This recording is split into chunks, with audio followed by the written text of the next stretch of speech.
Bom dia oficial para a turma 42. Hoje vamos dar início à nossa segunda aula da disciplina. A aula de ontem foi gravada, está na edição e ainda na parte da manhã será disponibilizada para vocês. Nós tivemos um problema ontem com o áudio da aula e tive que regravar, tá bem? Por isso demorou um pouquinho mais.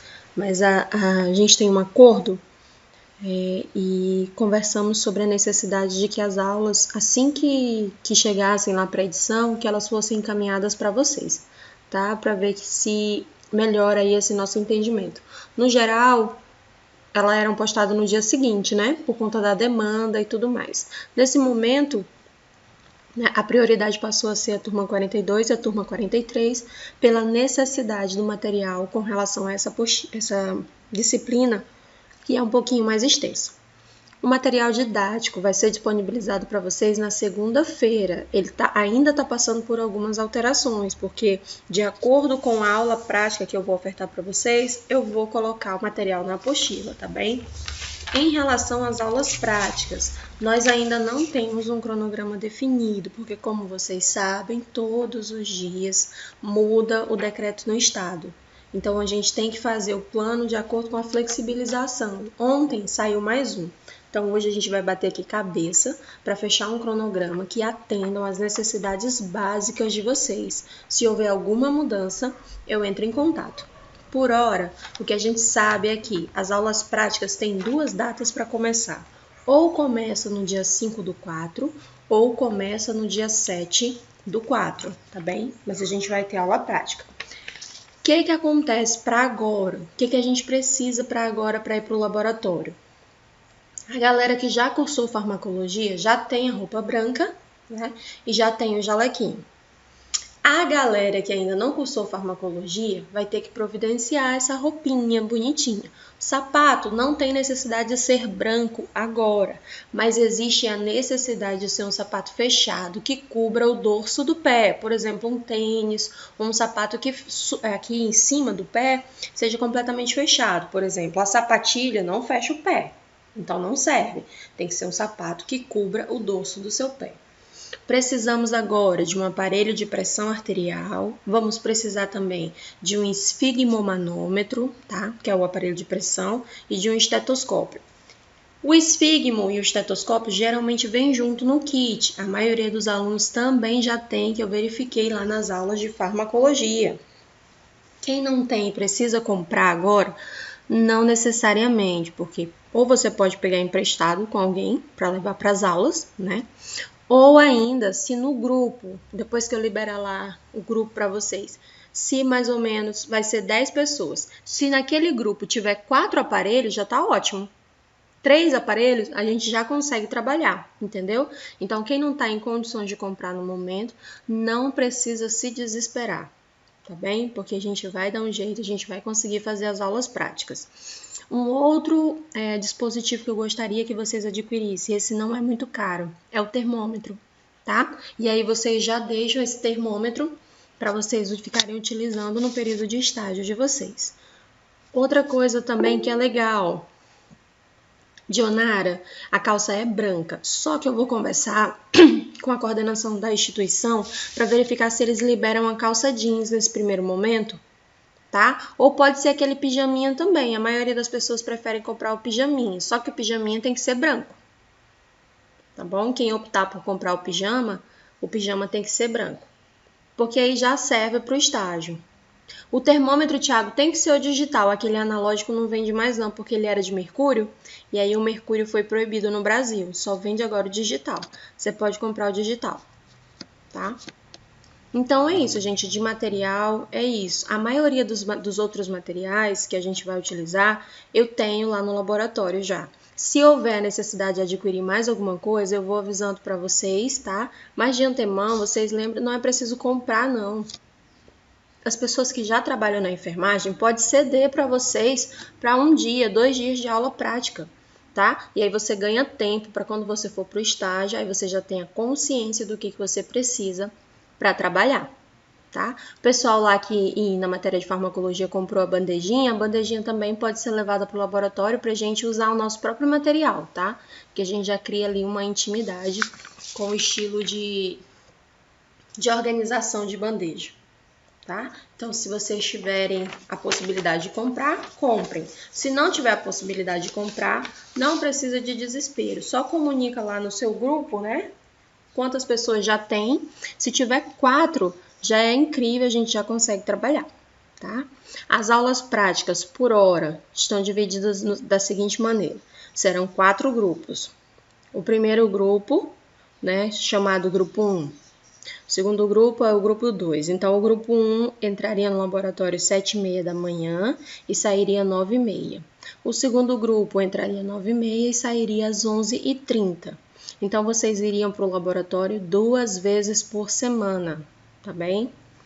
Os grupos, como é que eu faço? Eu separo os grupos por ordem alfabética, porque é uma maneira de eu me organizar. Ah, professora, mas eu não gosto do fulano, eu não gosto do ciclano, eu queria estar no grupo do fulano.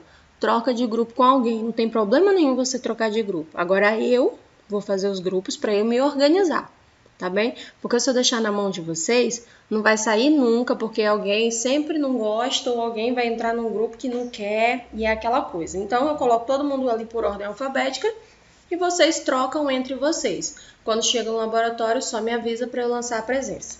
Como é que vai ser a divisão de nota nessa disciplina? A divisão de nota será 7 de prova e 3 de trabalho. Como que vai ser os 3 pontos de trabalho? O exercício de fixação, tá? 1 ponto. A gente vai fazer uma atividade que vale 1 ponto. Depois, nós vamos fazer as aulas práticas no laboratório. As aulas práticas vão valer 2 pontos, tá bem? É assim que vai funcionar. Então, fecha os 3 pontos de trabalho, tá? 2 com as aulas práticas e 1 com o trabalhinho que a gente vai fazer. Então, vamos lá. A matéria começa no dia 25/3, que é hoje, e vai até... que foi ontem. Dionara, eu tô querendo fazer 8 aulas práticas. E vai até, o dia 23/4, aproximadamente 1 mês de aula. Daí, olha só, dia 22/4 vai ser a prova de vocês. Só que dia 21 é feriado. Então, eu vou verificar na coordenação a possibilidade de eu mandar a prova no dia 20, tá? Não vou garantir nada. Vou confirmar com a coordenação se eu posso mandar a prova já no dia 20 para vocês. E aí, vocês ganham o dia 21, né, que é um feriado, e me devolve a prova no dia 22 para eu corrigir e já lançar as notas de vocês. Quem não atingir a média vai fazer a recuperação, tá? No dia 23, já no dia seguinte. Então, quando eu mando a nota, a pessoa já tem noção se ela está na recuperação ou não. Se ela estiver na recuperação, eu já mando a nota que ela alcançou, mais a prova de recuperação para ela já começar a fazer e me devolver no dia 23/4. No dia 23/4 também eu deixei reservado para aquelas pessoas que por algum motivo, né, não puderam fazer a prova. Então, ela tem a possibilidade de fazer a segunda chamada. A segunda chamada será no dia 23/4 também, junto com a recuperação, tá bem? Com relação à alteração de data e no cronograma, eu vou avisando para vocês no grupo se a gente sofrer alguma alteração. Na segunda, eu vou encaminhar os grupos que vocês estão, os horários das aulas de vocês e qual é a aula que a gente vai estar fazendo, né, por cada dia da semana. Por hora, a gente vai se encontrar de segunda a quinta no laboratório, sexta-feira a gente se encontra na plataforma, ok? Para a gente fazer bate e volta, tirar dúvida. Então, vai ser assim que a gente vai dividir, a partir do dia 5 ou do dia 7. A intenção é deixar toda a parte teórica gravada, né? E antes de você ir para o laboratório, você acessa a aula gravada, vai para o laboratório, faz o que deve ser feito, a gente entra lá para a aula prática e depois você fixa o conteúdo novamente assistindo a aula quantas vezes você achar que tem necessidade. Essa, a meu ver, é uma facilidade da aula gravada, né? Porque você assiste ali quantas vezes você tiver a necessidade, tá bem? Então, agora a gente vai dar continuidade ao nosso conteúdo, tá? O conteúdo de ontem eu falei sobre anotação no prontuário, a necessidade da anotação no prontuário. Deixei modelo para vocês de como fazer a evolução de admissão, de alta do paciente e de evolução diária. E também falei um pouquinho sobre a comunicação, né? A nossa comunicação com o paciente, que é chave para o tratamento, e também a nossa comunicação com a equipe multidisciplinar, que é através do prontuário. A aulinha gravada para vocês vão ter acesso hoje ainda.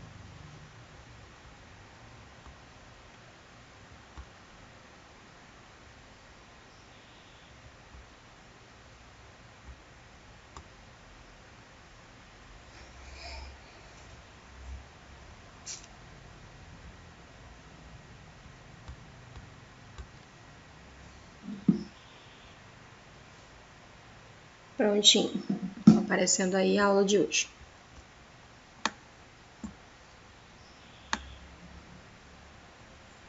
Gente, quando vocês forem também para o laboratório, é legal vocês levarem uma cadernetinha, tá? Para ir anotando as informações, ou vocês mesmos já podem produzir a caderneta agora em casa, né? Pega um caderninho pequeno, assim, que caiba no bolso, e já anota as siglas, já anota ali alguns termos técnicos, já anota qual é o passo a passo das técnicas, porque aí você não se perde, é uma caderneta, é um manual de bolso, tá? Já existem alguns prontos, mas eu aconselho que cada um faça o seu, porque é uma forma de você fixar o conteúdo na sua mente, né? Quando a gente escreve, a gente armazena mais fácil.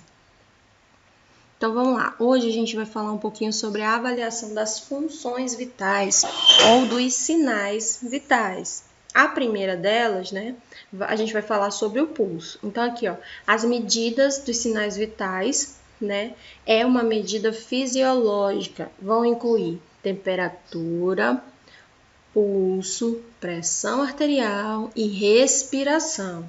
Toda vez que alguém falar para você, verifica os sinais vitais, não é só pressão e temperatura, são esses 4. Os sinais vitais é os 4. Dependendo da situação, ainda inclui o destro, que é aquele examezinho da ponta do dedo. Então, já deixa anotadinho aí. Sinais vitais corresponde à temperatura, pressão arterial, respiração e frequência cardíaca, ok?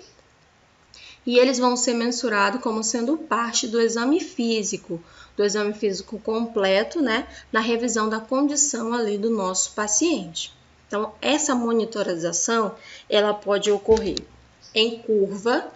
Toda vez que o médico anota lá curva pressórica, ele está dizendo para você verificar a pressão desse paciente de 2 em 2 horas. É isso que significa uma curva pressórica, para ele verificar qual é a oscilação da pressão arterial deste indivíduo. Segunda curva da temperatura, tá? Também quer dizer que você tem que verificar a temperatura desse paciente de 2 em 2 horas. Sinais vitais, tá? Com maior frequência, a gente solicita de 4 em 4 horas.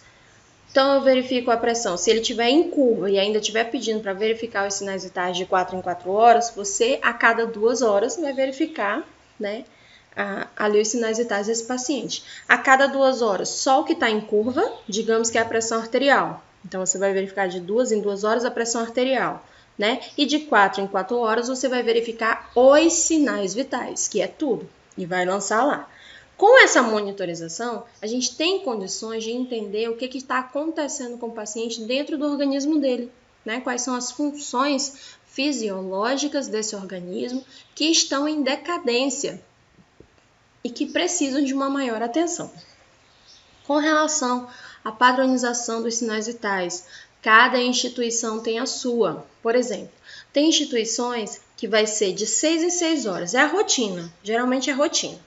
Né, vai ser de 6 em 6 horas. Só que quem abre o horário é o enfermeiro, de acordo com a rotina da unidade.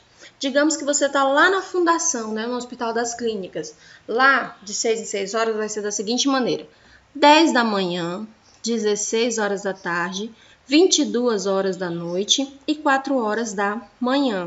Tá bem? Vai ser dividido assim. Em outra unidade, daqui de Rio Branco também, que é o Hospital da Criança, é o outro HC, né? Vai ser 6 da manhã, meio-dia, 6 da tarde e meia-noite. ainda está de 6 em 6 horas, mas cada instituição tem uma política própria. Então, a gente só tenta entender, né, qual é a hora que vai ser padronizado pela instituição e começa a trabalhar. Se pedir uma curva pressórica, a gente já sabe que é de 2 em 2 horas verificar a pressão arterial. Se pedir uma curva da temperatura, de 2 em 2 horas verificar a temperatura desse cliente, independente do horário dos sinais vitais, tá bem? Tem que estar lá de 2 em 2 horas. E aí, ele pode solicitar sinais vitais de 4 em 4, que é quando o paciente precisa de uma monitorização maior, ou ele pode solicitar os sinais vitais de acordo com a rotina da unidade. Aí o enfermeiro abre o horário de 6 em 6 horas. Isso para pacientes internados. Pacientes que estão lá fora para observação, ou digamos que você está numa URAP, né? O paciente deu entrada e aí vamos lá, a pessoa foi para fazer um exame, né? E aí, ao coletar o exame, ela estava em jejum, ela teve uma síncope, desmaiou. Foi levada para a sala de observação lá da URAP, né? Ou a sala de medicação. Você verifica os sinais vitais na hora que ela chegou.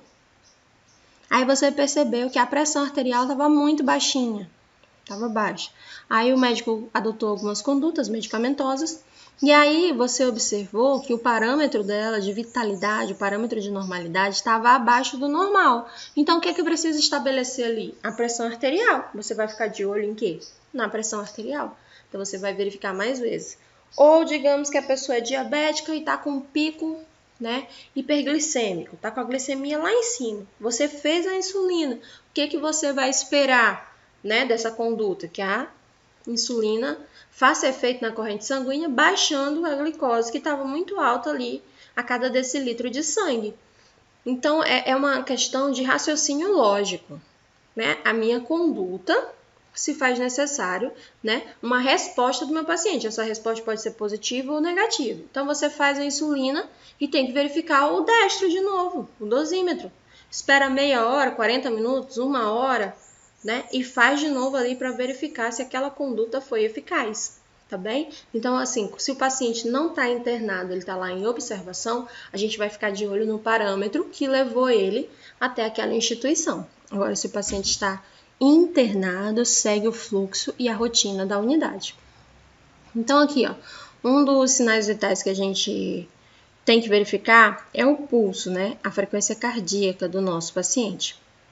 Toda vez que o sangue, vamos lá voltar às aulas de anatomia, toda vez que o sangue for lançado do ventrículo esquerdo para a artéria aorta, né, para ser distribuído na corrente sanguínea, a pressão e o volume provocam oscilações ritmadas, tá? E essa extensão, né, na parede arterial evidencia quando a gente se comprime de forma moderada a artéria contra uma estrutura dura. Por exemplo, a gente coloca aqui, ó, nosso dedinho e começa a pressionar.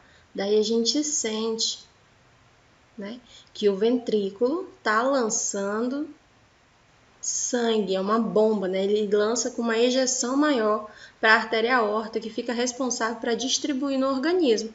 Quando ela distribui, a parede da artéria faz uma oscilação, e essa oscilação é ritmada. Então, quando a gente está saudável, o pulso é cheio e ele é forte. A gente sente assim, botou o dedinho, já sente, né? Que ele tá ali, ó, ritmado e tá forte e cheio. Alguns fatores podem interferir nessa situação, né? Pode provocar ali dificuldades nessa função orgânica, trazendo aí para esse organismo alguns desconfortos, tá? Como, por exemplo, quais são essas? Falta de alimentação, emoção, exercício físico, né? A gente fala aí muito do cardio, exercícios cárdios, né? O exercício cardio faz ali com que fique queimando gordura o dia inteiro, mesmo quando você não está fazendo o exercício. E aí, o que acontece? Eleva os batimentos cardíacos, né? E às vezes eleva de uma forma que a pessoa não aguenta. Por isso que quando a gente vai fazer uma aula de crossfit, academia, tem toda uma pesquisa, toda uma anamnese, né? Para saber se a gente tem alguma doença que possa trazer aí alguma disfunção durante o exercício. Drogas também fazem isso, tá? E droga, a gente já aprendeu em farmacologia, que é desde a medicação, que é uma droga lícita, até uma droga ilícita. Então, quando a gente faz um controle, faz necessário ter atenção em relação ao ritmo e ao volume do pulso. Vou mostrar aqui para vocês quais são os locais de verificação do pulso. Então, a gente tem aqui, ó, o pulso radial, que é o que a gente mais conhece, né? Pega aqui o polegar, a gente brinca que ele é a antena do rádio, né? Pega o polegar, desce até o final aqui da mão, dos ossos do carpo, desce até o final da mão, e você vai sentir aqui a pulsação. Esse é o pulso radial, tá? Depois, nós temos o pulso pedioso. No finalzinho aqui do maléolo, o ossinho aqui do calcanhar, tá? A gente estende um pouquinho o pé. E antes dos ossos do carpo, tá? Bem em cima, a gente consegue aqui sentir a pulsação pediosa. Também mostro para vocês no laboratório. Pela imagem já dá para ter uma noção onde ela fica. Temos também o pulso, né? Carótido ou o pulso temporal, tá? Aqui, ó, na carótida fica no pescoço, tá?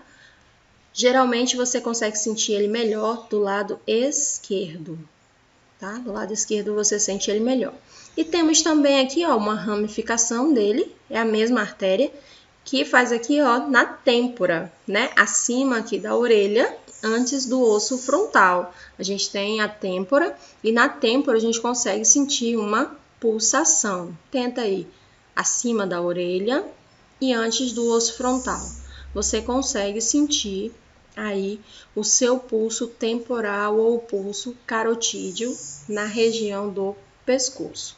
Nós temos também o pulso femoral, tá? O pulso femoral fica na região inguinal, na região aqui, ó, da virilha. A gente tem ali uma ramificação da artéria aorta, próximo à veia porta hepática, tá?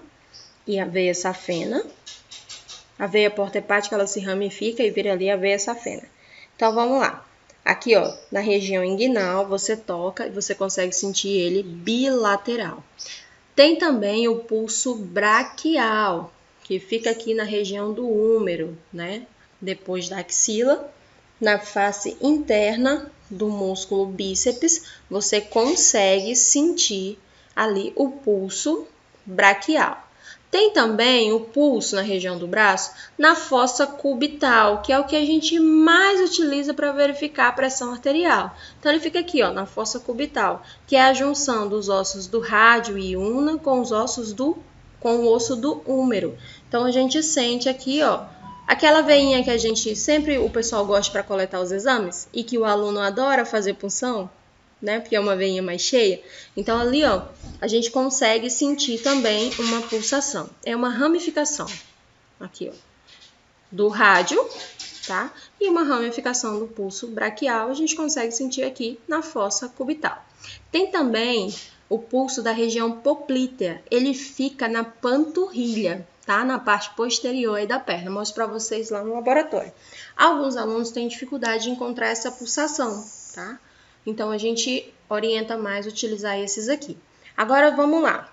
O paciente, né, tá numa situação ali que ele não tá respondendo. Você não tá conseguindo verificar movimento respiratório, não tem expansão, né, da caixa torácica.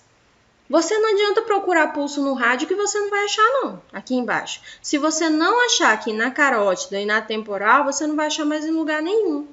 Por quê? O organismo, em situações de emergência, ele vai priorizar os órgãos vitais. O que é vital aqui? Cérebro, né? Então, do coração, ele vai ejetar direto para o cérebro, para manter esse cérebro vivo, né?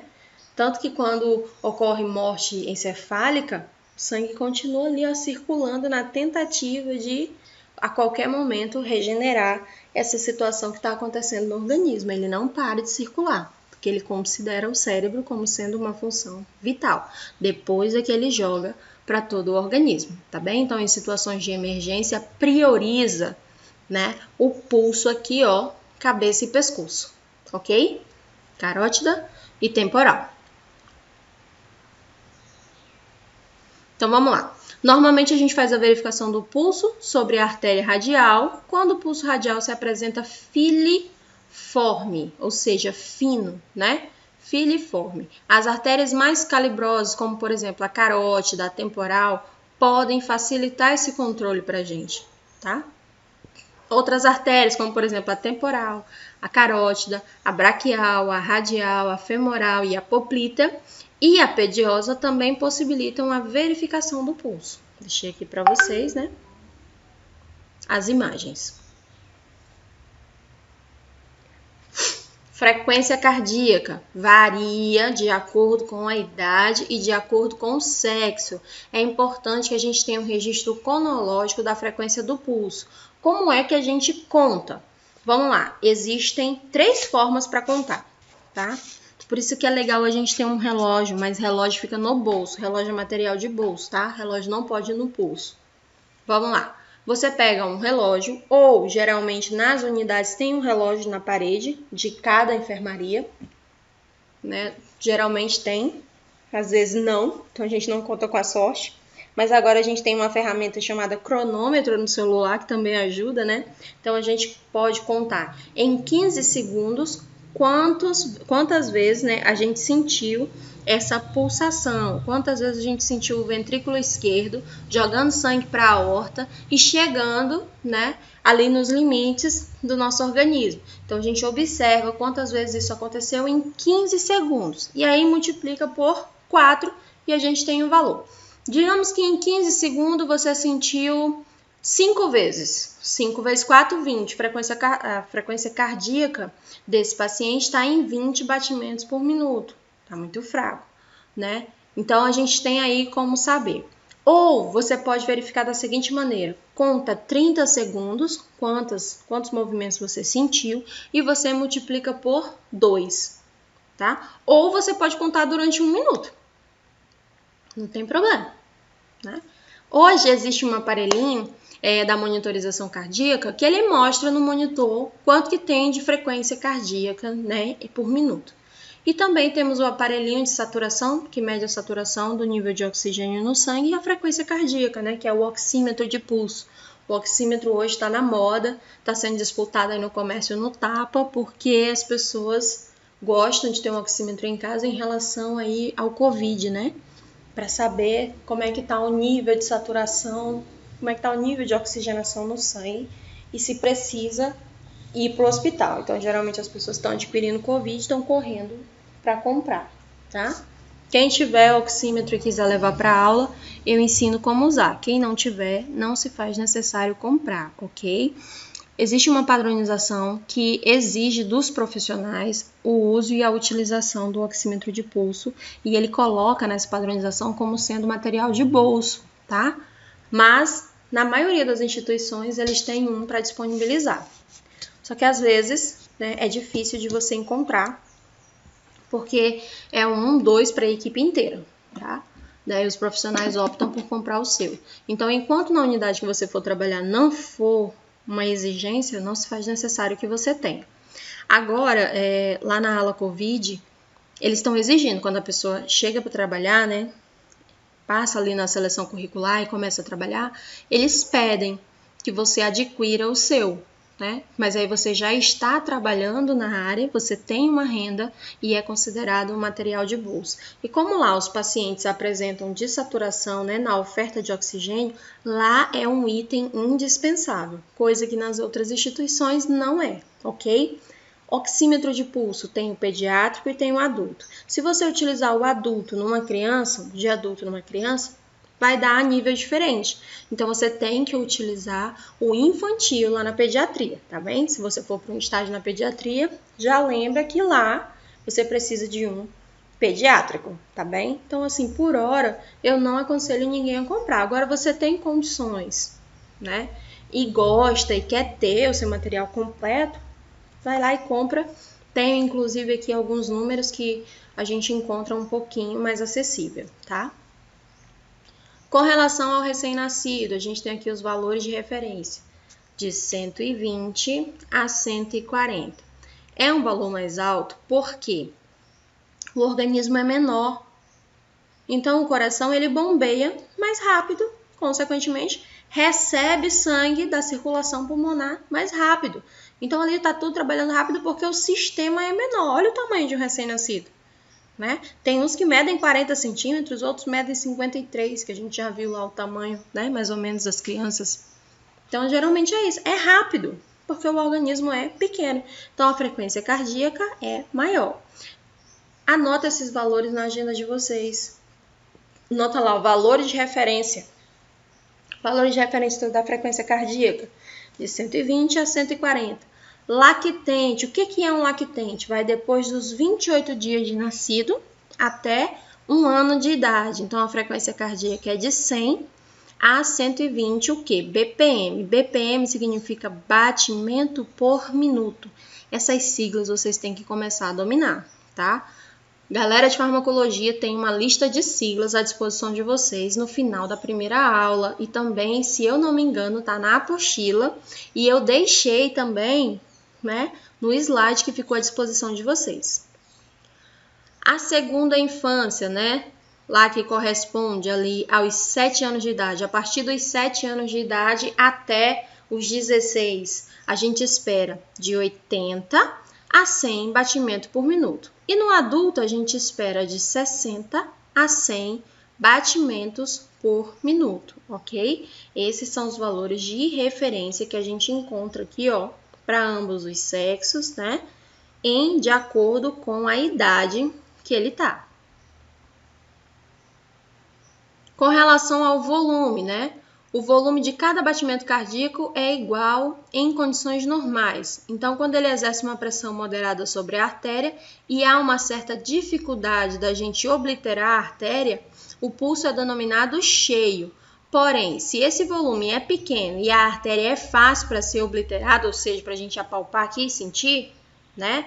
A gente tem um pulso fraco ou um pulso fino. Quando você toca e você sente ele ali, ó, rapidinho, né? Você sente ali que o ritmo tá legal, você fala que esse pulso tá cheio. Quando você tem dificuldade para sentir esse pulso, você diz que ele tá fino ou fraco. O ritmo, né? O intervalo de tempo entre os batimentos do coração normal é igual, né?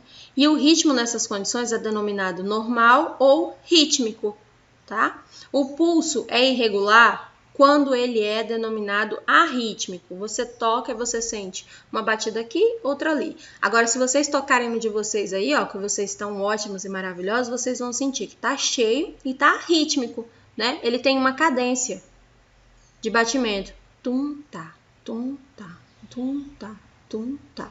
São as bulhas cardíacas, né? As bulhas cardíacas ali trabalhando, uma abrindo e a outra fechando, uma abrindo e a outra fechando, uma abrindo para receber o sangue ali do pulmão, para entrar no coração, e a outra abrindo para devolver o sangue do ventrículo esquerdo para a artéria aorta, para ser jogada em toda a grande circulação. Essa é a grande bomba que mantém o nosso organismo vivo, tá? Então toca aí e sente um pulso cheio e forte, além de rítmico. Então, quando você vai falar de pulso, você fala frequência cardíaca, pulso cheio, rítmico e coloca lá quantos batimentos você sentiu em 1 minuto, daquelas 3 formas que eu passei. Ou conta em 15 segundos e multiplica por 4, ou conta em 30 segundos e multiplica por 2, ou ainda conte por 1 minuto. Terminologia, né? Normocárdio, frequência cardíaca normal, entre 60 a 80 batimentos por minuto. Bradicardia, né? O paciente está bradicárdico. Quando? Quando a frequência cardíaca está abaixo do valor normal, ou seja, abaixo de 60. Como é que eu sei quais são os valores que está normal, professora? Lembra que a gente tem aqui, ó, uma tabela com os valores de referência? E aí vocês têm que ter na cadernetinha de vocês essas anotações, porque ninguém é computador. Né? Eu sempre falo para vocês, lá no laboratório, que não é proibido colar no estágio. No estágio você tem a necessidade de colar, porque se você não colar das suas informações que você levou, né, você vai acabar tendo muita dificuldade para trabalhar. Então, na enfermagem, a gente não pode ter dúvida. Vou mandar, Manoel, tá? Só vou fazer as alterações que a gente precisa fazer, tá? Nesse final de semana. E na segunda-feira eu mando ele em PDF para vocês, juntamente com a apostila, tá? Eu vou disponibilizar sim para vocês. Então, olha aqui, ó. Esses valores de referência tem que estar na cadernetinha. Se você conseguir guardar na sua cabeça, melhor ainda. Se não, coloca na caderneta, né? E fica tentando ali ter uma intimidade com esses valores de referência. Então, eu tenho aqui, né? Alguns termos que vocês devem aprender com relação à frequência cardíaca. Normocardio, frequência cardíaca normal, de 60 a 80 batimentos por minuto. Até 100 ali está dentro dos valores de referência, tá? 60, 80, pode variar ali até 100, está dentro do esperado. Digamos que esse paciente caminhou, né? Ele estava passeando ali no corredor e você chamou ele para verificar. Vai estar um pouquinho mais alterado, porque ele estava em exercício, né? Ele estava andando, ele estava em atividade. Se esse paciente está em repouso no leito, vai dar um pouquinho mais baixo, né? Mas não pode dar abaixo de 60, ok? Então, vamos lá. Normocardíaca, de 60 a 80, normocárdio, né? Quando ele está com a frequência cardíaca normal. Bradicárdico, quando a frequência cardíaca está abaixo do normal, ou seja, abaixo de 60 BPM, que é batimento por minuto. Taquicardia é para cima. Frequência cardíaca está acima do normal. Então, ela chegou ali, ó, acima de 80. Mas se esse paciente estava em atividade, a gente considera até 100, né? E aí estava em 120, 112, 110. Então, ele está ali em taquicardia, ok? Taquidisfigia, taquisfigmia, né? Ou taquidisfigia, é o pulso fino, né? Quando você tem dificuldade para achar ali a pulsação, mas o paciente está taquicárdico. Por quê? Ele aumentou ali a atividade cardíaca na necessidade de suprir a função dele no organismo, que é de jogar o sangue ali, ó, o sangue rico em oxigênio para tirar os metabólitos da corrente sanguínea e para manter o organismo vivo. Bradisfigmia é quando o pulso está fino e o paciente está bradicárdico. O pulso está bem fininho e o paciente está ali, ó, a gente observa os batimentos cardíacos estão abaixo de 60. Então, taquisfigmia, o pulso está fino, mas os batimentos cardíacos estão elevados. Ele está taquicárdico, os batimentos estão lá em cima. Bradisfigmia é quando o pulso está fino e os batimentos cardíacos estão baixos. Técnica para a gente verificar o pulso. Higienização das mãos. Explica para o paciente o procedimento. Seu João, vou verificar aqui a sua atividade cardíaca, né? Ou vou verificar aqui a sua frequência cardíaca. Vou verificar quantas vezes o seu coração está batendo em 1 minuto. Porque dependendo da pessoa, ele não vai entender o termo técnico. Então, a gente fala de uma maneira que o nosso paciente consiga compreender. Era sobre isso a aula de ontem que a gente estava falando, né? Então, nós devemos aí colocar o paciente na posição deitado ou sentado, colocar as nossas polpas digital, ou seja, a pontinha do dedo médio e do dedo indicador sob a artéria, fazendo uma leve pressão. Existem algumas literaturas que falam para você colocar o dedo médio, né, e o dedo anelar, porque o dedo indicador também tem pulso. Então, eu vou mostrar para vocês das duas formas, tá? Tanto com o dedo anelar, tá? E o dedo médio, quanto com o dedo indicador e o dedo médio, tá? Só muda aí a ordem dos dedinhos. A gente vai fazer uma leve pressão e nós vamos contar os batimentos cardíacos por 60 segundos, né? Se ele estiver irregular ou em uso de medicação cardiovascular.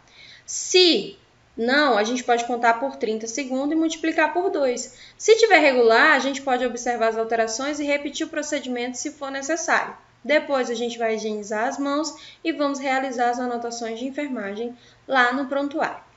O aparelho de mensurar a saturação sanguínea, ele já coloca ali a frequência cardíaca embaixo. Depois eu vou mandar para vocês uma fotinho no grupo, tá? Ou um videozinho que eu tenho aqui verificando a saturação, mas também mostro para vocês lá no laboratório. Então, esse é o passo a passo para a gente verificar a frequência cardíaca. Ou conta em 1 minuto, tá? Ou conta, geralmente eu gosto de contar em 1 minuto, botei aqui para vocês, ó. Quando o paciente está fazendo o uso de alguma medicação, né? Ou quando ele é cardiopata. Digamos que ele toma remédio para pressão arterial. Então, ele é cardiopata, né? Tem ali uma cardiopatia que ele necessita de um suporte medicamentoso. Eu conto 1 minuto. Ou digamos que esse paciente deu um susto ali no último plantão. Ficou bradicárdico, né? Ou ficou taquicárdico. Eu vou contar em 1 minuto também. Tá? Dependendo da situação do paciente, conta em 1 minuto. Agora, o paciente está ali estável, está internado só para realizar alguns exames, ou está no pré-operatório, ou é um paciente que só está em observação, eu conto 15 segundos e multiplico por 4, tá? Essa é a minha política. Com relação à nossa respiração, né? A respiração constitui uma das nossas funções vitais no organismo, tá? A gente está respirando o tempo inteiro e a gente não controla isso. Quando a gente quer controlar, é quando a gente fala assim, ó, respira fundo. Aí a gente vai lá e inspira e expira. Mas, no geral, a gente nem lembra que tá respirando, né? A gente só sabe que tá respirando porque tá vivo. Mas não é uma coisa que você controla. Ah, agora eu vou expirar, agora eu vou expirar, agora eu vou... Não, a gente vai vivendo ali normal. E, às vezes, no exercício de relaxamento, é que a gente lembra da respiração e tenta controlar a danada, né? Mas, no geral... é ela quem nos controla, trabalha sozinha, é uma função, uma atividade orgânica, né? De fundamental importância pra gente. Então, é através da respiração que a gente faz a troca de gases, né? O gás carbônico entra lá no pulmão através da árvore brônquica, carina, traqueia, os brônquios, bronquíolos e no finalzinho do bronquíolo a gente tem os alvéolos. Tá? Os alvéolos pulmonares são responsáveis pela troca gasosa. Isso é questão de concurso. Qual é a estrutura pulmonar que está responsável pela troca gasosa? É os alvéolos. Então, nos alvéolos, ele faz a troca, né, do gás carbônico para oxigênio. E ele encaminha isso para o coração.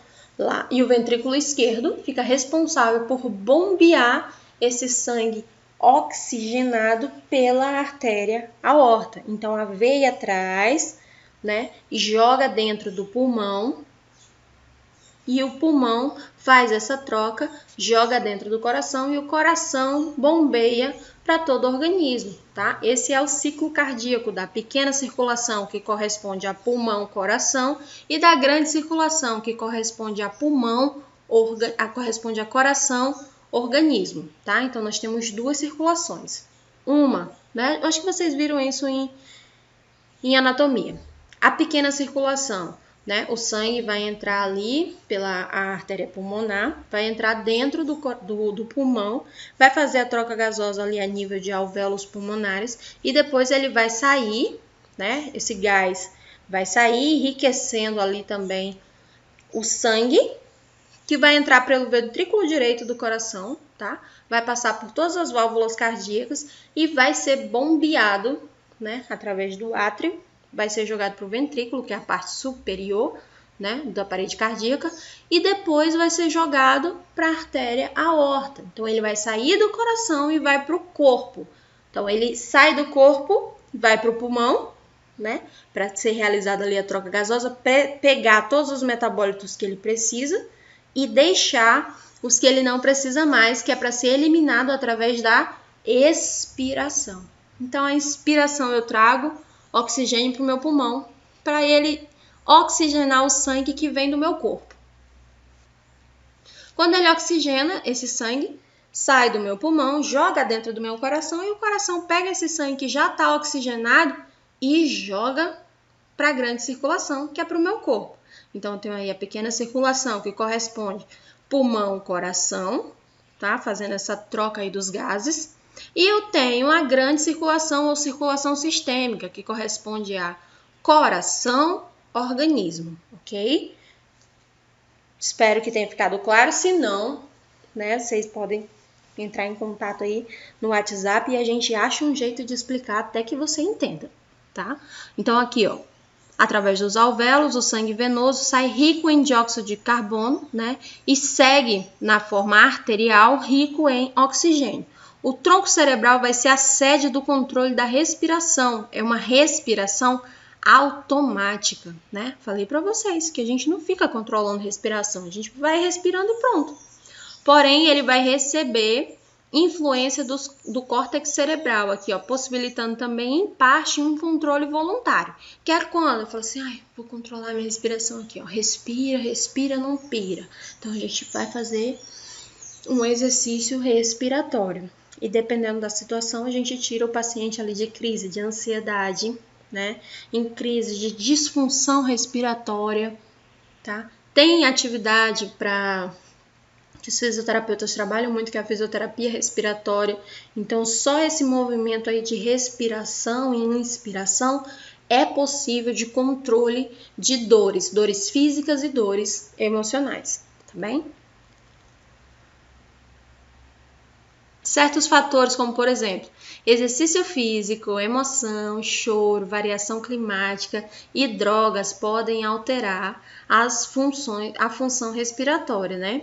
Ou a sua frequência ou a sua característica, como por exemplo o ritmo e a profundidade.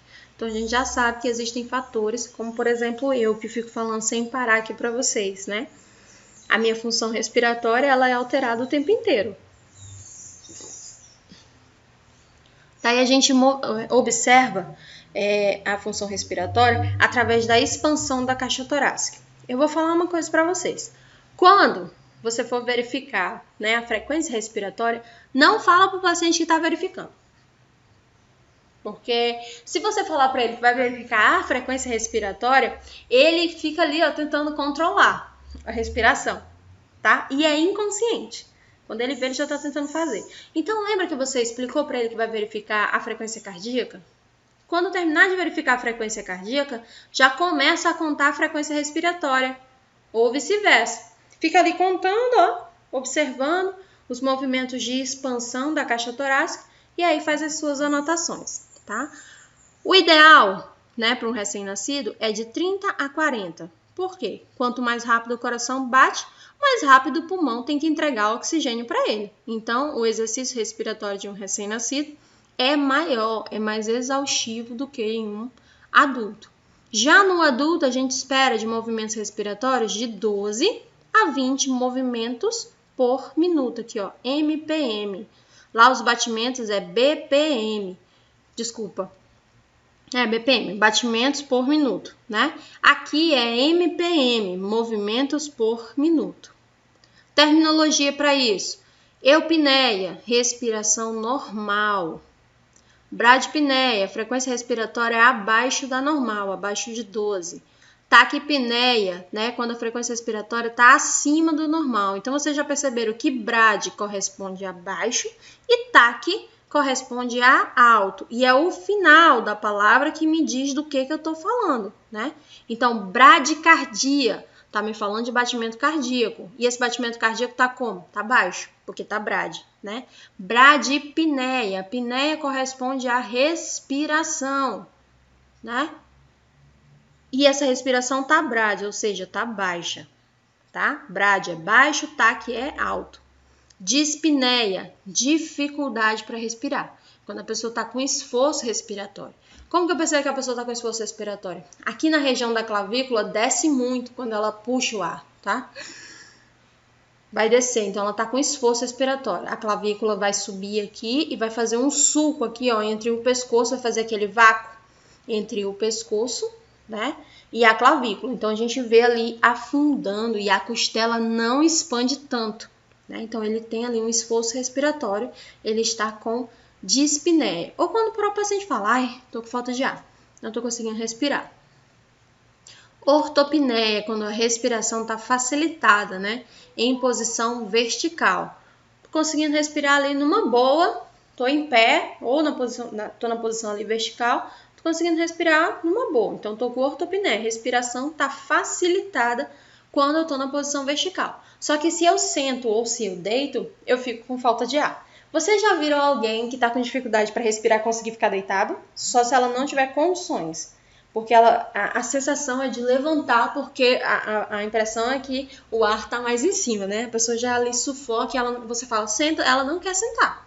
Ela quer ficar andando para tentar ali, ó, ter uma ortopneia. E isso ela nem sabe o que está acontecendo, né? Ela não tem esse conhecimento científico muitas vezes. É algo que está ali dentro do organismo, é orgânico, é função vital. Então a gente já nasce, né, com alguns estímulos dentro do nosso organismo. A apneia é quando a gente para de respirar, tá?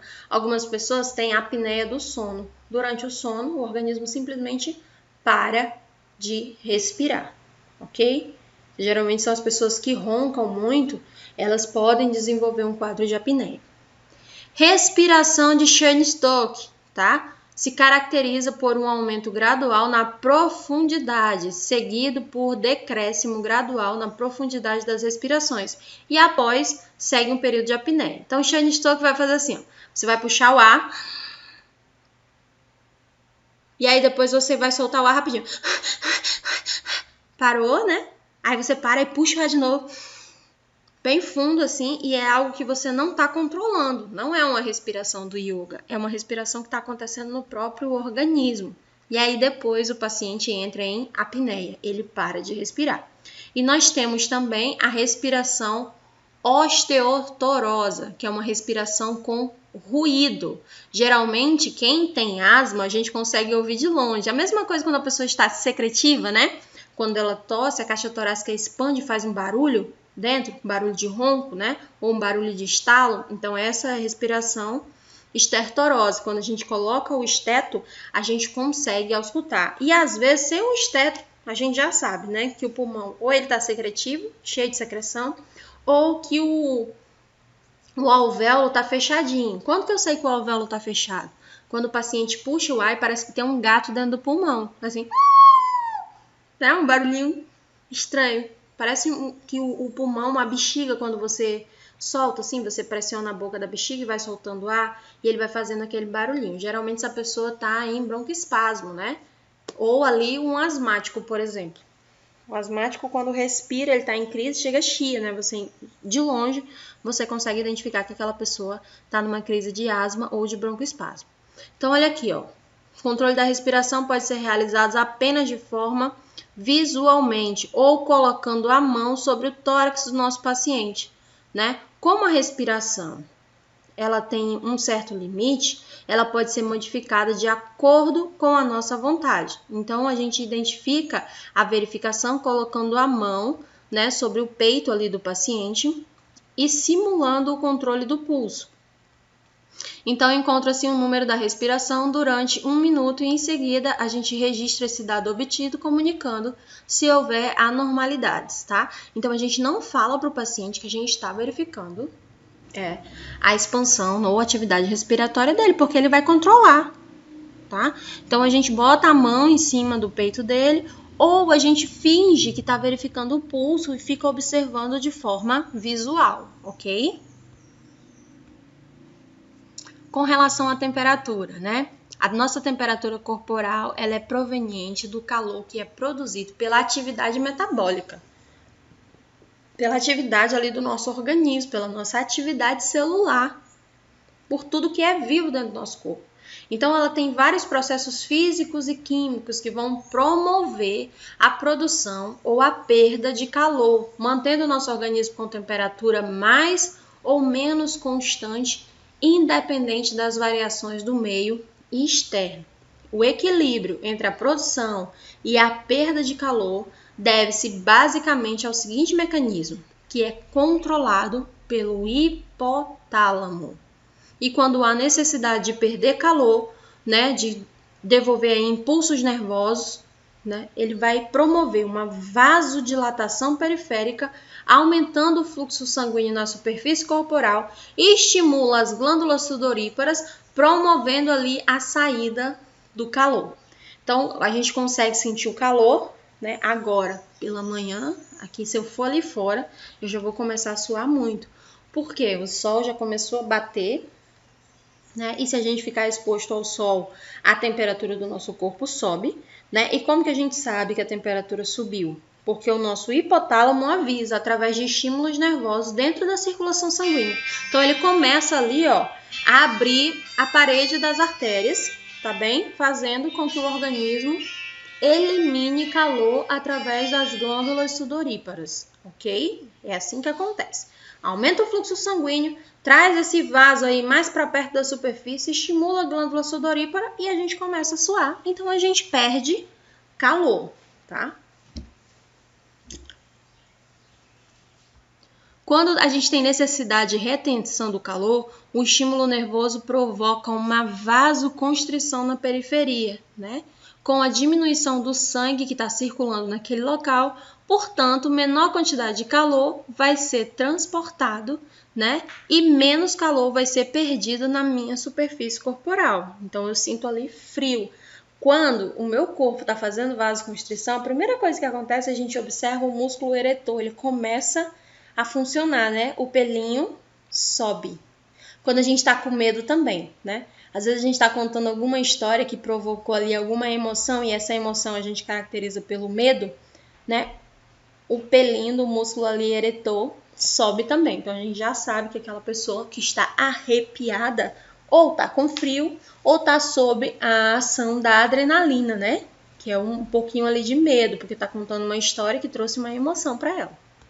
Ou está passando uma situação muito emotiva, né? As alterações fisiológicas que a gente tem com relação à temperatura, tá?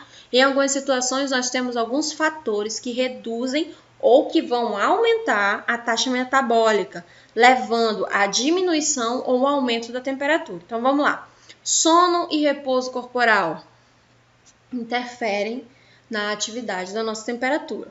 A idade, né? Quando criança, a gente tolera, né, a temperatura mais alta. Por exemplo, um adulto vai entrar em convulsão com 40 graus de febre. 39,5 ele já pode convulsionar. Uma criança vai a 41 sem convulsionar. Tá? Claro que dependendo da situação ela pode convulsionar antes, mas no geral ela consegue tolerar, sem malefício. Já um adulto não. Um adulto quando chegou em 41, minha filha, já tô todo torto, né, todo contorcido, porque ele já convulsionou.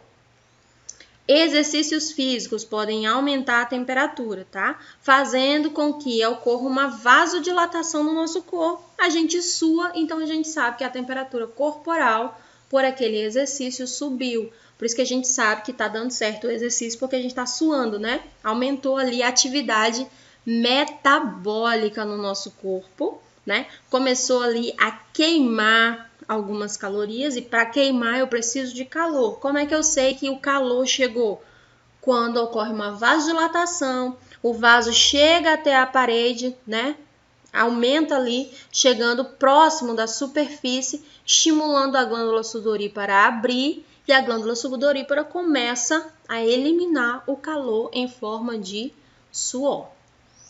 Emoções, tá? Emoções fortes aí pode. Quem aqui já ouviu falar na febre emocional?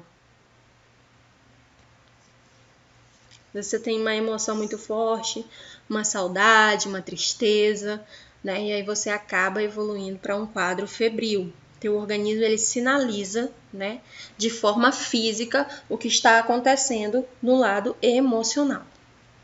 Fatores hormonais, tá? É uma função orgânica que é controlada lá pelo nosso hipotálamo, né? Lá no nosso hipotálamo também ele controla toda a nossa linha glandular, né? Então, também os fatores hormonais podem alterar a temperatura do corpo. Por isso que lembra que eu falei para vocês que lá na fase do climatério, algumas mulheres têm os fogachos, né? Que é quando aumenta a temperatura do nada e baixa a temperatura do nada, né? Então, ela fica ali com aquela disfunção orgânica através dos fatores hormonais, porque o corpo dela está entrando em desequilíbrio hormonal. Ou os jovens também, né? Eles têm ali uma chance de uma temperatura um pouquinho mais elevada por conta das funções, né? Jovem e criança não param, então a temperatura vai estar ali sempre um pouquinho mais elevada. Eu tenho aqui, né, uns parâmetros de normalidade para deixar para vocês. Hipo é pouco, né? Hipotermia ou subnormal, está abaixo do que é normal, hipotermia.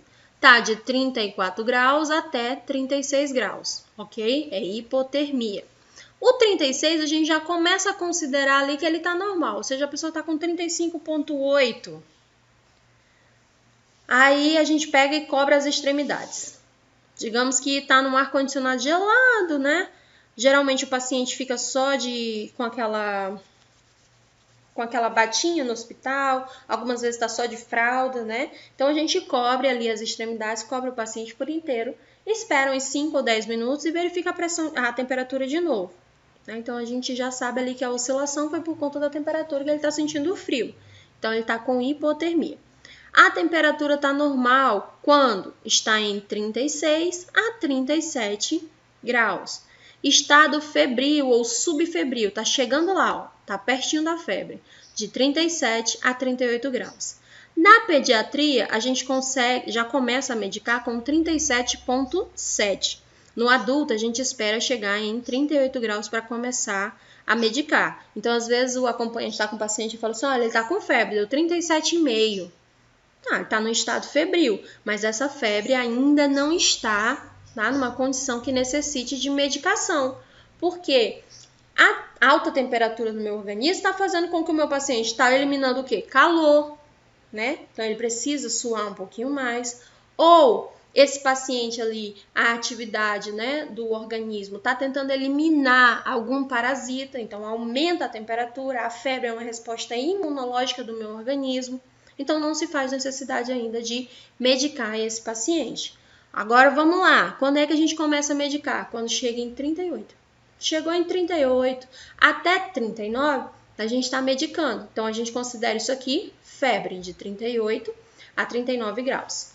Pirexia é quando a febre já está alta. Ela está ali entre 39 e 40 graus. Hiperpirexia ou hipertermia de 40 a 41 graus Celsius, tá? Febre muito alta. Geralmente, o corpo responde com febre muito alta quando é uma infecção na árvore respiratória. Geralmente, pneumonia, infecção de garganta, né? Da febre muito alta. Por quê? O organismo eleva muito a temperatura porque ali no pulmão é um órgão vital que controla a circulação, né? E a função de levar gás carbônico e oxigênio, ou seja, a função vital. Então, o organismo eleva ali, ó, a cadeia de linfonodos, eleva a quantidade de células de defesa, que são os nossos eosinófilos, né? Eleva a quantidade, aumenta muito a temperatura para se livrar daquele agente patológico o mais rápido possível. Por isso que a gente tem febres muito altas quando a gente está com uma infecção que é muito próximo de um órgão que é muito importante para a gente. Tá? Criança com febre muito alta, a gente abre logo a boca e olha a garganta. Adulto com febre muito alta, né, e apresentando tosse, a gente já pensa ali numa pneumonia, né, numa bronquite, deixa eu ver mais o que? Pneumonia, asma. Asma geralmente não dá febre, tá, gente? Às vezes, quando ela vai dar febre, a pessoa já está desenvolvendo ali uma pneumonia associada à asma, mas no geral, a asma é alergia, né? Então, a alergia não dá febre. Beleza? Fatores relacionados à perda de calor com o meio externo. Banho com temperatura quente ou com temperatura fria. Pode provocar alteração, tá? Na minha rede de transmissores. E esses transmissores entendem, né, que devem regular a temperatura do meu corpo. Agasalho provoca menor disposição de calor e, portanto, contribui para o aumento da temperatura. Alimentação, né? Alteração transitória na temperatura corporal está relacionada com a ingestão de alimentos ou bebidas, tanto quente quanto fria, né? Aqui no Acre a gente não liga muito para isso não, tá um sol rachando lá, tá fazendo 40 graus e a gente tá tomando café, né? Acriano gosta do café. Então, vamos lá. Alterações que são patológicas na minha temperatura. Em geral, a hipertermia, ou seja, acima da temperatura, está acompanhado aos processos infecciosos e os processos inflamatórios. Infecção é quando há um agente causando ali uma infecção. Inflamação é quando é uma própria resposta imunológica do meu corpo a um excesso, né, de alguma substância ali que está no meu corpo que não estou conseguindo eliminar, tá? Mas a infecção, ela já está ali com secreção, já está instalado por um agente que veio de fora.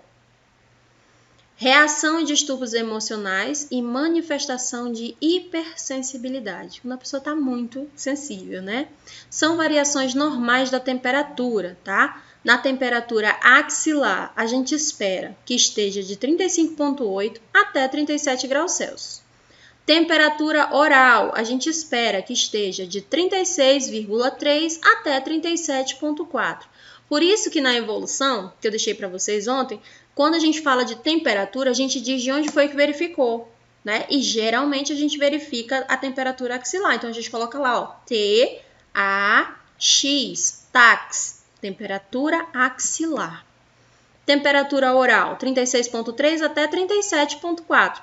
Temperatura retal, né, no ânus, a gente espera de 37 até 38 graus, a gente considera normal. Terminologia: hipotermia, temperatura abaixo do valor normal. Caracteriza pelas extremidades frias, por cianose ou por tremor. Cianose é quando as unhas assim estão tudo roxinha, né? Às vezes a boca também tá roxinha, então é cianose central. Cianose de extremidades é quando a gente olha assim para o pé e para a mão, a gente vê as unhas ali mais roxinhas. Isso é cianose, tá? Nas extremidades, quando for mão e pé. E central, quando for na boca. Então, geralmente aqui a gente já observa que esse paciente está com frio. Hipertermia, ou seja, acima, aumento da temperatura corporal, é uma condição que a gente verifica, né? Pela pele quente e seca, por sede, secura na boca, calafrio, dor muscular generalizada, sensação de fraqueza, taquicardia, tá? Aumento da frequência cardíaca, taquipneia, aumento da frequência respiratória, cefaleia, dor de cabeça, delírio e até mesmo convulsões, que é quando todo o corpo entra em combustão. Então, ele contrai inteiro, né? Ele contrai e a pessoa começa a tremer muito. Febre, né? O que é febre? É uma elevação da temperatura dentro do meu corpo. Afebril, quando está sem febre. Esse A aqui é de negação. Afebril. Antipirético, medicamento que reduz a febre. Então, vamos lá. Antipirético, dipirona, paracetamol, ibuprofeno, né? São medicamentos que reduzem ali a febre. Então, é um antipirético. Ou a gente pode chamar ele também de antitérmico, tá bem? Tipo de hipertermia, aumento de temperatura. Febre pode ser contínua, que mantém elevada com poucas oscilações. Então, ali você verifica, tá 38,5, medica e tudo mais, e você verifica de novo 38,5, ou todas as vezes que a febre vem, ela tá ali entre 38,5 e 39, 38,5 e 39. Ela não oscila, ela é contínua. Intermitente, que é quando ocorre de maneira regular, né? E tem uma alternância entre o período da hipertermia e o período da temperatura normal ou subnormal, tá? Então, a febre vem e vai. Geralmente, são patologias que trazem febre em um horário específico, como, por exemplo, malária, dengue, né? Quando você tá com febre de dengue, ela tem sempre um horário para ela chegar. Febre de malária tem sempre um horário também para chegar. Geralmente, quando a temperatura cai, né? A temperatura externa cai, a temperatura do corpo sobe, eleva muito. Então, essas pessoas geralmente têm febre noturna, no período da tarde. Remitente, que é a hipertermia que está oscilando em vários graus, porém nunca chega a um patamar de normalidade. Então, a pessoa nunca sai, né, do quadro febril. Ela oscila, ela vai em 40, ela vai em 39, ela vai em 38, mas ela não sai do quadro febril. É a febre remitente. Recrudente ou recorrente, que é quando após um período normal da temperatura, a gente tem uma nova manifestação de hipertermia. A dengue, né, a zika, a chikungunya, ela engana muito o organismo. Você acha que você tá bem. Não, hoje eu tô muito melhor, já consigo trabalhar, já consigo fazer minhas atividades normal. Aí à noite, tu tá de cama novamente, né? Porque ela tem essa característica da febre recrudente ou da febre recorrente. Né? Ela tá ali te perseguindo. Aumentou a atividade metabólica no organismo, a febre chega e chega com tudo. Febrícula ou estado subfebril, que é quando a gente tem uma variação da temperatura de 37 a 37,5. Quem aqui já ouviu a expressão febre interna? Todo mundo aqui já ouviu essa expressão. Então, vamos lá. Controle da temperatura no corpo. A gente pode verificar na boca com o bulbo do termômetro, né? Aquela partezinha de metal dentro, né, da boca, abaixo da língua ou acima da língua. A gente também pode verificar com os lábios fechados. E a verificação da temperatura vai ser contraindicada na criança, no idoso, no doente grave, no inconsciente ou quando ele está com distúrbio mental, quando ele porta alguma lesão ali na boca, ou quando temporariamente após o ato de fumar, ou quando ele ingeriu algum alimento com temperatura alta, tá? O termômetro de uso oral possui um bulbo alongado e ele é mais achatado, e o seu uso tem que ser individual, ou seja, só pode ser pro paciente. Temperatura retal, né? O termômetro tem um bulbo mais redondo e mais proeminente, então ele é mais longo, né? E a verificação da temperatura retal vai ser contraindicada nos pacientes submetidos a uma intervenção cirúrgica no reto ou no períneo, tá? E quando tiver com algum processo inflamatório no local, o termômetro tem que ser lubrificado e colocado na paciente no decúbito lateral e deve ser inserido 3,5 cm, tá? No indivíduo adulto. Ele é de uso individual e após o uso deve ser lavado com água e sabão. A temperatura retal é considerada a temperatura mais fidedigna, tá? Agora, no geral, a gente verifica a temperatura axilar. É a verificação mais frequente no nosso meio, porém oferece menor precisão, né, que a tomada por via oral ou via retal. Então, é a que traz menor precisão e é a mais utilizada, tá bem? Então, vamos lá. O termo de permanência do termômetro do paciente, né? No oral, eu tenho que deixar ele 3 minutos. Coloquei lá, tenho que deixar ele 3 minutos para ele me dar um valor fidedigno. Na temperatura axilar, de 5 a 10 minutos. Então, você coloca ele lá e esquece. Alguns termômetros, né, eles apitam. Então, às vezes, você coloca e 30 segundos ele já apitou. Mas o ideal é que ele fique lá 5 minutos, de 5 a 10 minutos, tá? Então, a gente coloca já o termômetro, verifica a pressão arterial, verifica a frequência cardíaca, verifica a frequência respiratória. E o termômetro, ele, como vocês vão usar o digital já, porque o analógico ele foi proibido no Brasil, então ele vai apitar e aí você verifica a temperatura. Temperatura retal a gente deixa lá por 3 minutos. Hipertermia, né? Que é quando a gente vai fazer aqui, ó, febre, né? Um quadro de febre. Hipotermia, cuidado de enfermagem que eu vou fazer. Aquecer o paciente com agasalho e cobertor e vou manter ele aquecido em repouso e posso dar ali para ele, oferecer um alimento quentinho, ok?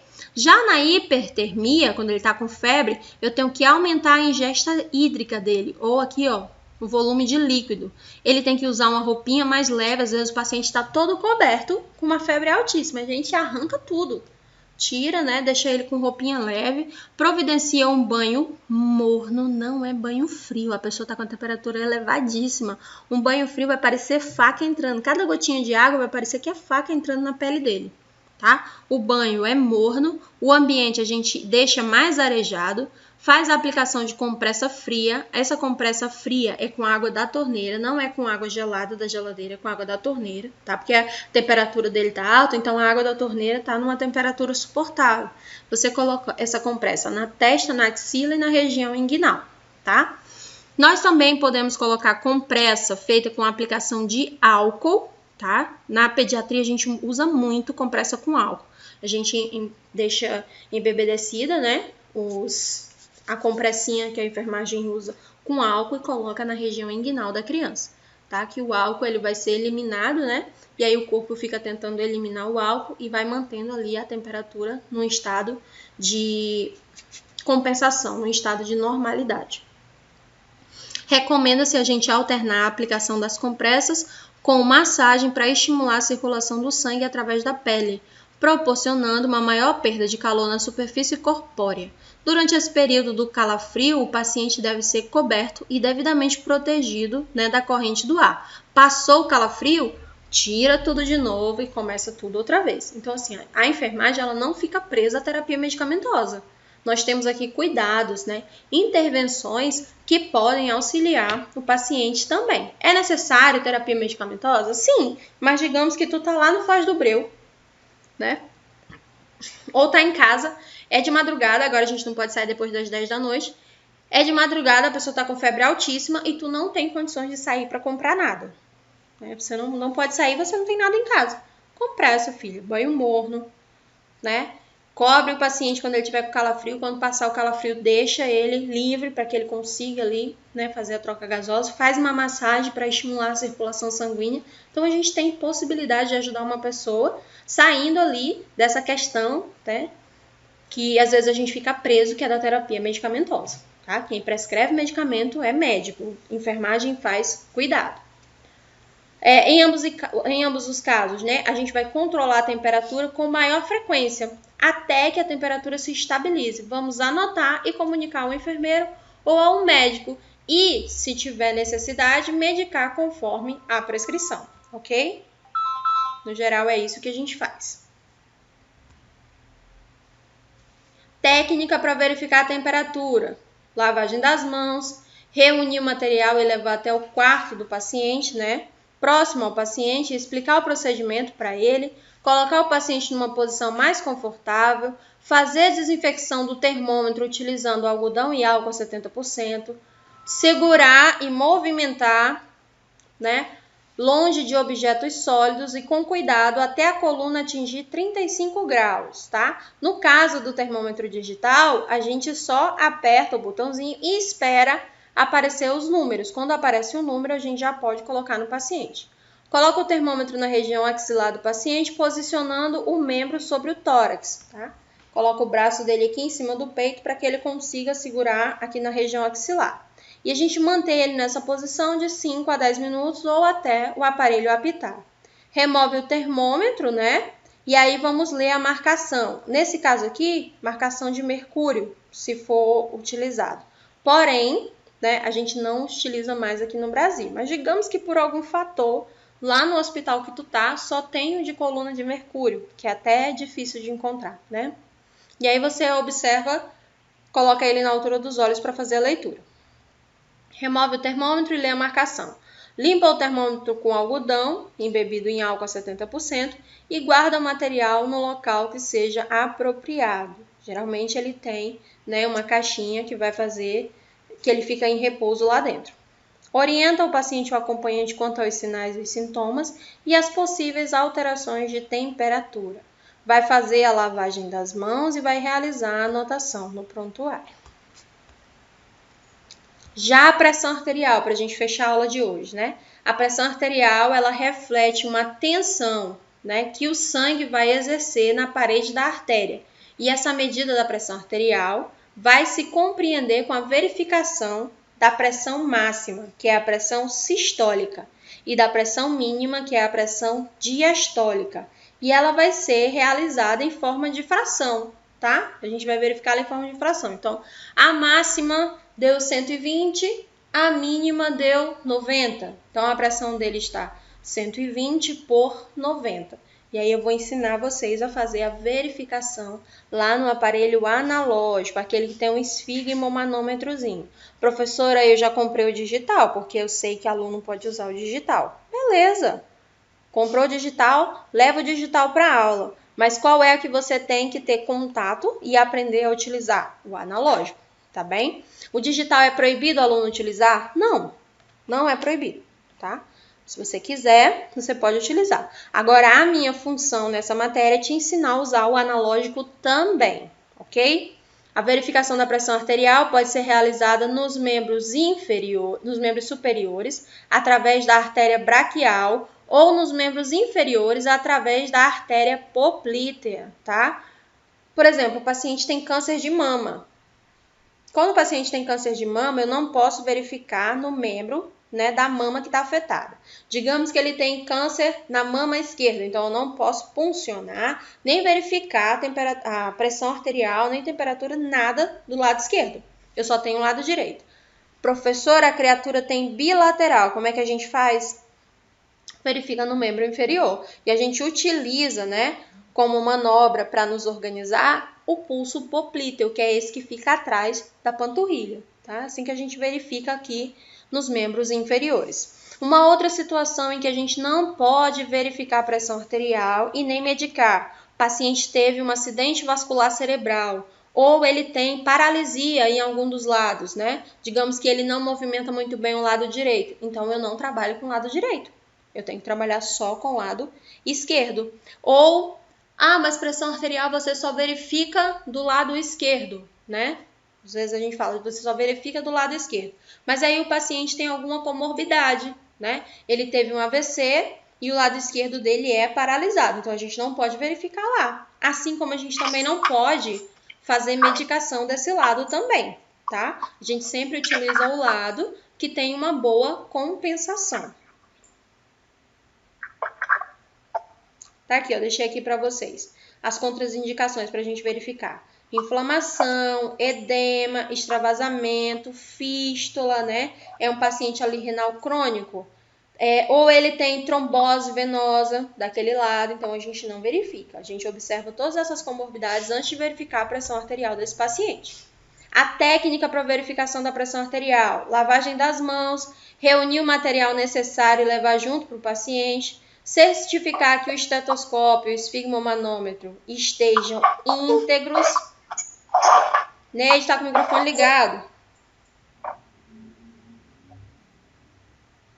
Pronto.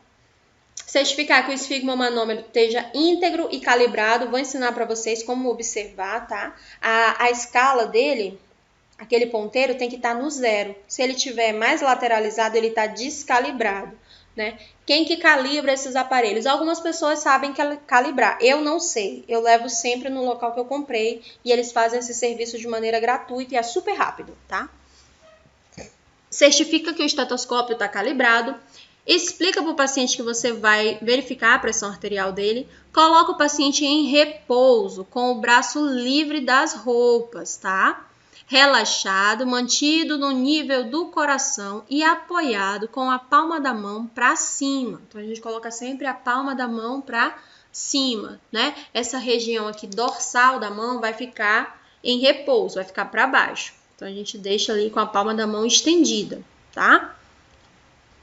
Mantido no nível ali do coração. Se o paciente está sentado, então a gente deixa aqui o braço dele apoiado na mesa, para ficar ali no mesmo nível do coração, tá bem? Se o paciente estiver deitado, a gente não precisa se preocupar com isso, porque ele está no mesmo nível, né? Se o paciente estiver sentado, a gente apoia o braço dele na mesa. Geralmente aquelas cadeiras que tem braço auxiliam muito a gente nesse momento. Palma da mão para cima, com o cotovelo ligeiramente fletido, né? A gente coloca assim em cima da mesa, então o cotovelo vai ficar fletido. Identifica o manguito que seja adequado para o meu paciente. Quando vocês forem comprar o aparelho de pressão arterial de vocês, vocês vão ver que tem para adulto, né? Para obeso e o pediátrico. E o pediátrico ainda tem o pediátrico 1 e o pediátrico 2, tá? Porque dependendo ali da fase, né, da pediatria que a criança tá, o aparelho diminui, tá bom? De tamanho. Colocar o manguito no membro, ajustando de 2 a 3 centímetros acima da fossa cubital, tá? Que é aqui onde a gente pega aquelas veinhas que a gente gostava de fazer na aula prática, né? É a fossa cubital.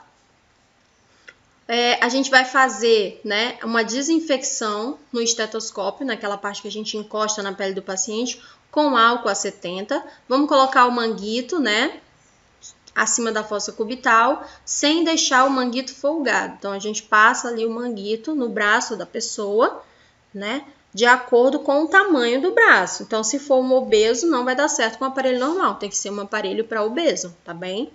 E é um pouquinho mais caro. E o ideal é que você tenha os dois, porque você não sabe qual é o tipo de paciente que você tem. Nas unidades tem sempre um para obeso, mas vai que ele está descalibrado, né? Então, assim, já pensa nessa possibilidade mais para frente, de um dia você comprar um estetoscópio que pegue o braço ali de uma pessoa que seja maior. Palpar a artéria radial, fecha a válvula, né? Ou a pera, aquela perinha. E aí vamos insuflar o manguito. O manguito é aquela braçadeira, tá? Que vai ficar no braço do paciente. E enquanto isso, você fica palpando a artéria. E anota ali, quando a artéria parar de pulsar, tu tá ali insuflando, né, o manguito, que é aquela bombinha, insuflando o manguito e a abraçadeira tá enchendo. Quando tu parar de sentir o pulso, aí tu anota ou na tua mente ou na caneta. Digamos que parou de sentir quando estava em 200. Parou de sentir na marcação 200. Você desinsufla todinho, deixa, seca, né? Abre de novo a válvula lá da pera e deixa soltar todinho o ar que estava dentro da abraçadeira. Deixou soltar, né? E aí você desinflou aqui, ó, o manguito, 9º passo, desinflou o manguito. Depois, você espera um pouquinho, uns 30 segundos, e começa a inflar o manguito novamente. Aí você vai colocar o diafragma, tá? Aquele ponteiro do estetoscópio, sobre a artéria braquial e coloca o manômetro na posição da leitura. Depois você vai manter o diafragma do estetoscópio firme sobre o pulso braquial, tá? E vai começar a insuflar o manguito gradualmente até o valor da pressão sistólica, tá? Que é aquela pressão que você achou no método palpatório. Digamos que tu achou até 200, aí tu começa a insuflar de novo, vai a 200. Chegou no 200, a literatura diz que você pode aumentar 20 ou 30 milímetros de mercúrio. Então, você deixa aí até o 30 ou até o 20. Vamos lá. Parou em 200? Tu parou de ouvir no 200? É a segunda vez que tu tá insuflando o manguito, então tu deixa aí até 230 ou 220, né? Acima da pressão que a gente achou, que foi a pressão média. Daí a gente vem esvaziando de forma lenta, né? De uma velocidade de 2 a 4 milímetros de mercúrio. Ali deixa descendo lentinho, vamos desinsuflando ali, ó, o manguito devagarzinho. E aí a gente sabe qual é a pressão quando a gente escuta o primeiro som, né? A gente chama esse som de Korotchkov. Então, o primeiro som corresponde à pressão sistólica. E a pressão diastólica corresponde ao 5º Korotchkov. Então, você ouviu o primeiro, tá? É a pressão sistólica. A pressão diastólica corresponde ao 5º Korotchkov. E aí, se eu colocar para vocês que é o último som, às vezes a primeira batida deu lá em 180. Né? E a última batida vai dar no 30. Então, a pressão desse paciente está 180 por 30, não tem condições. Né? Porque a gente precisa ali de até 40 milímetros de mercúrio de diferença para a gente considerar que essa pressão está convergente. Então, vamos lá. É o primeiro batida, mas a gente vai rever isso no laboratório. Vai ser a primeira batida e a 5ª batida. Então, a primeira, sistólica, tum. Aí a segunda, tum, tum, tum, tum. A 5ª, você já fecha a pressão desse paciente. Aí já pode parar de insuflar. Se você continuar escutando ali, ó, até o final, todas as vezes que o ponteiro do relógio bater, você vai escutar uma batida. E aí você vai colocar uma pressão que, na verdade, esse paciente não tem. Aí você vai desinsuflar totalmente o manguito e vai repetir o procedimento se for necessário. Mas você vai esperar um tempo para verificar isso novamente. Ai, professora, eu não tenho certeza. Espera ali, ó, de 1 a 2 minutos e verifica novamente, tá bom? Não faz em seguida não, porque vai dar outra pressão. Aí você retira o manguito do braço do paciente, realiza a asepsia novamente, tá? Ali, tanto no diafragma, né, do seu estetoscópio, quanto na parte de ouvir, tá? E vai fazer a desinfecção ali na abraçadeira do teu esfigmomanômetro. Depois você vai lavar as mãos e vai realizar as anotações de enfermagem no prontuário. Tá aqui, ó, válvula, né, as partes dele. Tem a válvula, manguito, pera e a válvulazinha aqui da pera. Oliva no estetoscópio é essa partezinha que vai dentro do nosso ouvido. E aqui, ó, diafragma. O ideal, gente, é que a gente não empreste o estetoscópio, porque a gente pode adquirir otite, tá? Porque essa parte aqui, ó, vai dentro do ouvido. Tá? Pode vir ali uma bactéria para o seu ouvidinho e você pode desenvolver uma otite.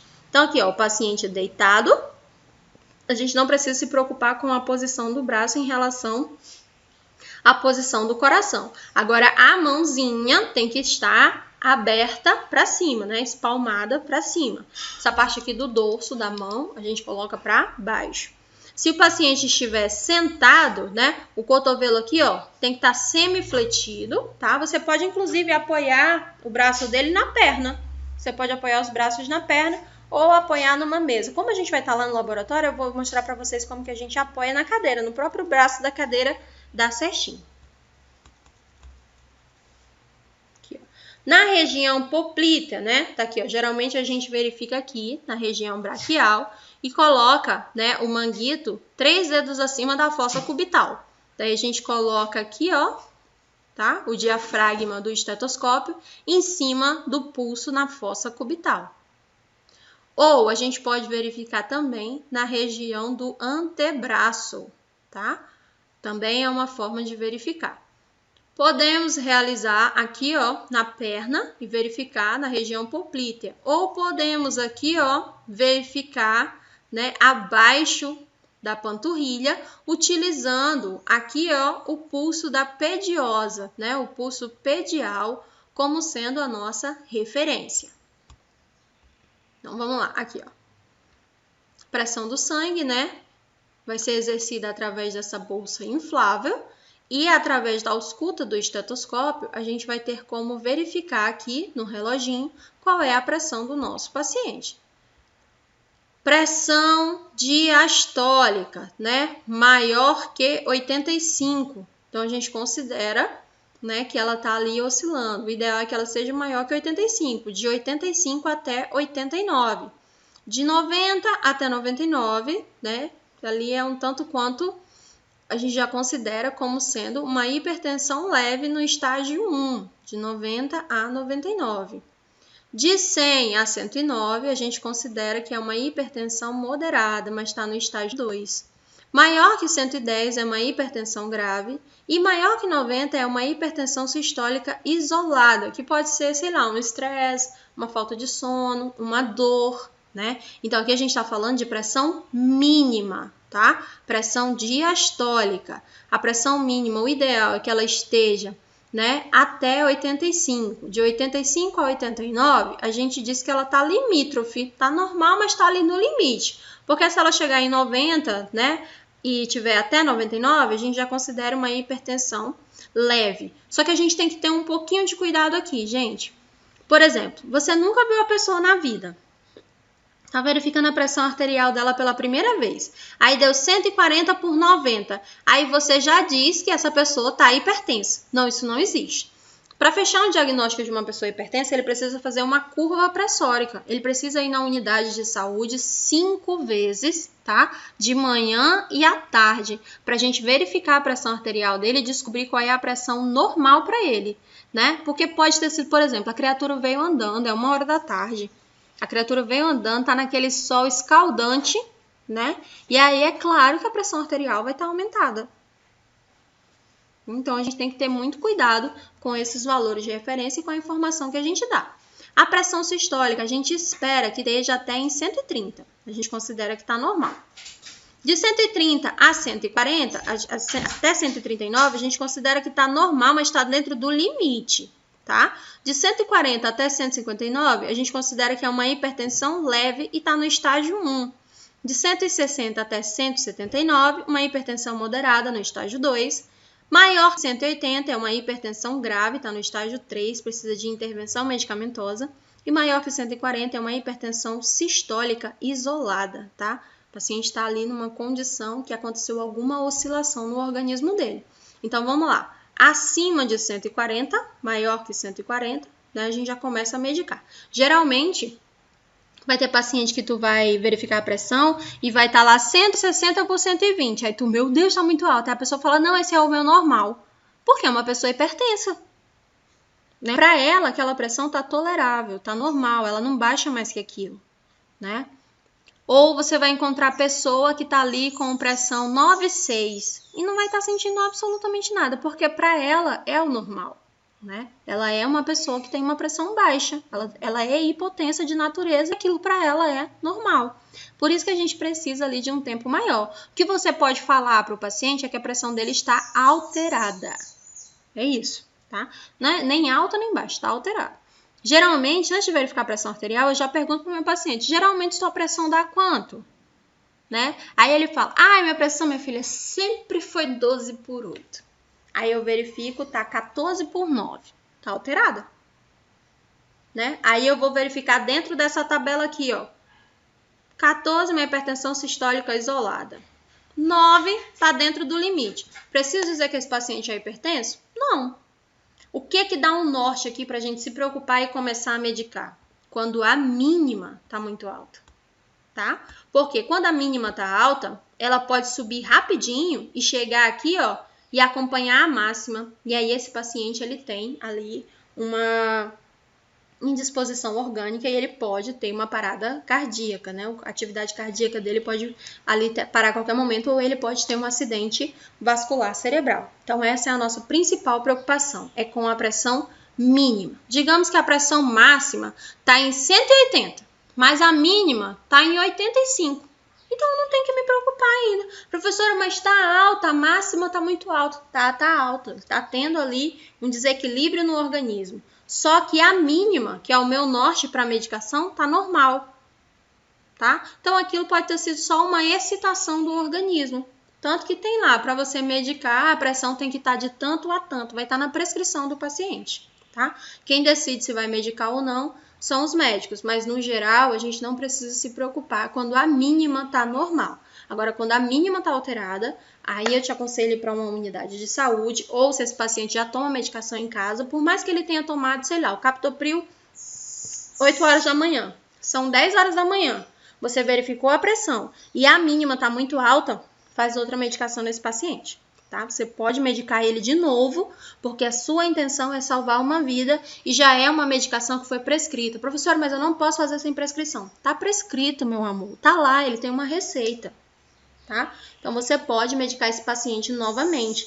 E você pode, inclusive, fazer nele uma dipirona comprimido, né? Se for no ambiente de casa, você pode fazer uma dipirona comprimido que ajuda também a baixar a pressão arterial mínima, tá? Dipirona, ele é um antipirético, mas também ele baixa temperatura. Tanto que quando a pessoa... Temperatura não, pressão.